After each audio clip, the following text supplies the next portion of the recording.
Namaskar and welcome to Pradipta's Musings.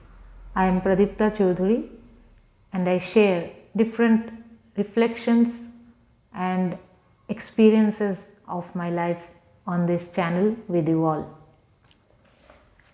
Today, on the auspicious occasion of ensuing Kali Puja, I will read out an excerpt from the book Ram Prasad, the Melodious Mystic by Swami Budhananda. The title of this excerpt is Ram Prasad's Tantric Sadhana. Ram Prasad is an 18th century mystic, poet, singer, composer, and a great devotee of goddess Kali, who wrote innumerable Kali Kirtan or devotional songs dedicated to goddess Kali. Ram Prasad is said to be a Siddha. He achieved Siddhi in his sadhana through music. Ram Prasad's Tantric Sadhana.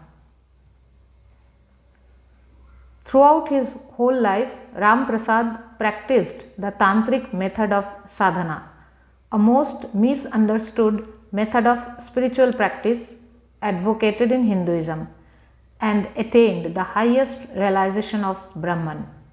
To understand the mind of Ram Prasad, especially the meaning of his songs, we require to have some idea of his method of sadhana. The ultimate reality called Brahman, the realization of which is the be-all and end-all of human life, cannot be comprehended except through Shakti, which creates, sustains and dissolves the universe. While Brahman cannot be worshipped, Shakti can be.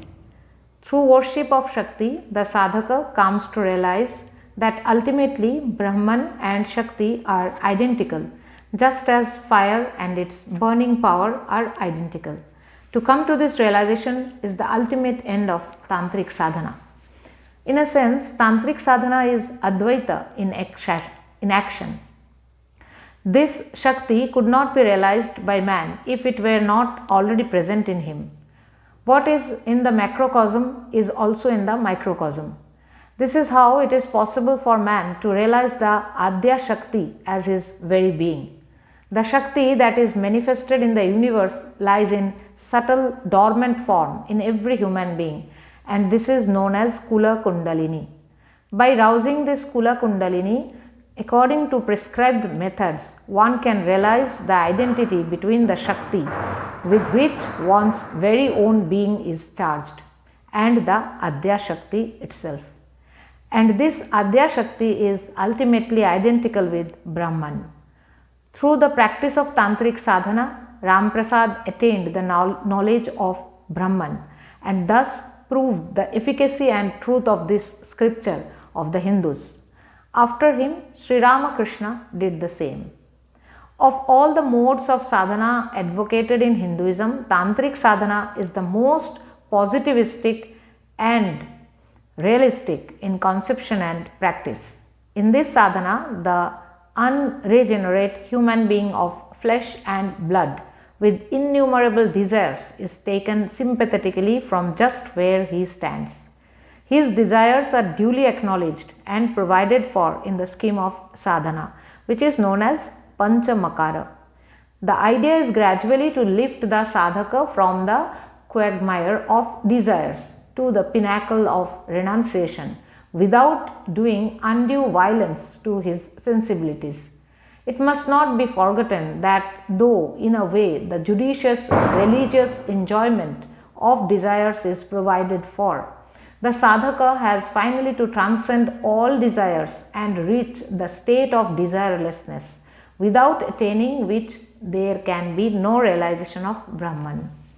Man, whose gross being is composed of three gunas, passes through three stages of evolution in this sadhana, namely Pashu or animal, Vira or heroic, and Divya or divine, corresponding to Tamas, Rajas, and Sattva. By awakening the Kundalini Shakti through sadhana with the help of image worship with the articles of Panchamakara, the sadhaka rises from Pashu Bhava to Divya Bhava. In Ram Prasad's case, we do not hear about his sadhana in Pashu Bhava. It is said that for about 8 to 10 years, Ram Prasad did his sadhana in Vira Bhava with the articles of Panchamakara, and through these practices he attained to the Divya Bhava. In Sri Ramakrishna's life, we find that the entire Tantric sadhana was done in the Divya Bhava. However, the ultimate realizations of both through this sadhana were the same, namely that Shakti and Brahman are essentially identical. Namaskar, and thank you for being a part of this channel.